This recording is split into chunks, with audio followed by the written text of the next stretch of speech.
উনুন test of Bengal. আজ আপনাদের জন্য থাকছে কাতলা ভাপা রেসিপি। এই রান্নাটা কত সহজ আপনারা দেখে নিন। দাদার কাছে আমরা মাছ নিয়ে নিচ্ছি।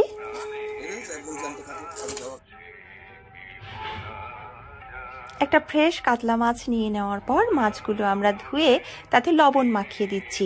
এই রান্নায় কিন্তু কোনো হলুদ ব্যবহার হবে না, তাই মাছে শুধু লবণ মাখানো হচ্ছে। আর এই রান্নাটা হচ্ছে আমার দিদির রেসিপি। আজকের রান্নাটা আমার দিদিই করছে। কড়াইতে আমরা এখানে 4 থেকে 5 টেবিল চামচ মতন সর্ষের তেল গরম করতে দিয়েছি। যখন এরকম ধোঁয়া ছেড়ে আসবে তখন কিন্তু মাছগুলো দিয়ে দেব।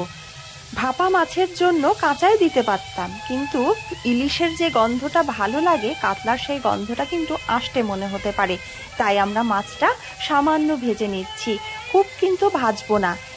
এপিট ওপিট মিলে 10 থেকে 12 সেকেন্ড ভাজবো। মাছ ভাজা হয়ে গেলে তারপরে আমরা বাকি মশলার ব্যবহারটা দেখাচ্ছি।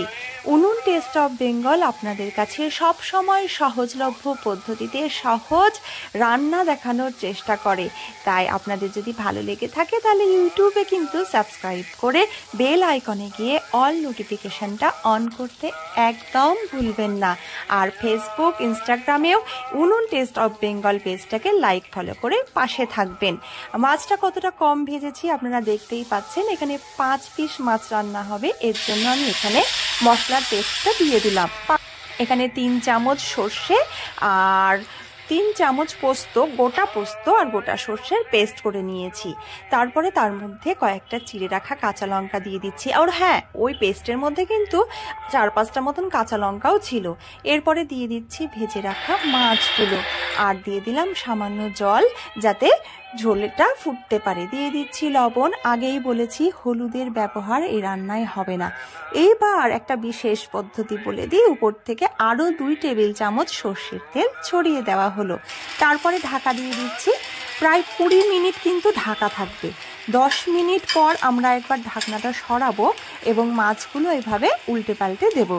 তারপরে আরও একবার ঢাকা দিয়ে দেব 10 মিনিটের জন্য। সব মিলে 20 মিনিটের রান্না, আর আঁচটা থাকবে একদম কমানো। খুবই সুস্বাদু হয় এই রান্নাটা। আর এই যে এখন ফুটে উঠেছে, বুঝতেই পাচ্ছেন যে রান্নাটা হয়ে এসেছে। এখন কিন্তু একটা স্বর্গীয় গন্ধ আমাদের রান্নাঘরে ছড়িয়ে গেছে।